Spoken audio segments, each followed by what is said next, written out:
He was once a multimillionaire kickboxer, abs, fame, and enough brain damage to think fighting Truck-Kun was a good idea. Naturally, he loses. He wakes up in front of an angel with resting judgment face, who gives him two choices: become a warrior in another world or risk reincarnation as a cockroach. The kickboxer, whose brain is clearly still recovering from roundhouse trauma, chooses door number 1. And then boom, he regains consciousness in a filthy room. A demon boss with the charisma of a tax collector calls him a low-quality warrior and terrifies him. Still, he attempts to kick the demon, which turns out to be a terrible mistake, leading to him becoming a hard-working slave. Welcome to Hell's internship program. Later on, he checks his status screen and finds out he needs warrior points to grow stronger. Suddenly, the angel shows up again.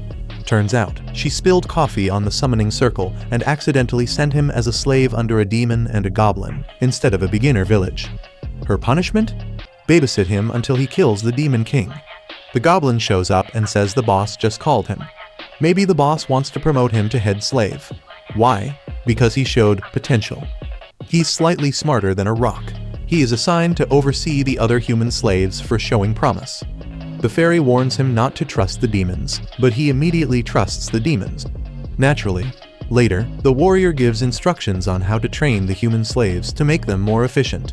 He tells the angel his genius plan, a full-blown rebellion since there are 5,000 humans and only 300 demons. That sounds insane. The fairy gets excited, but the man gets annoyed when his reward only improves his ability to hold his breath and poop longer. Subscribe for part 2 before the rebellion blows up in his face.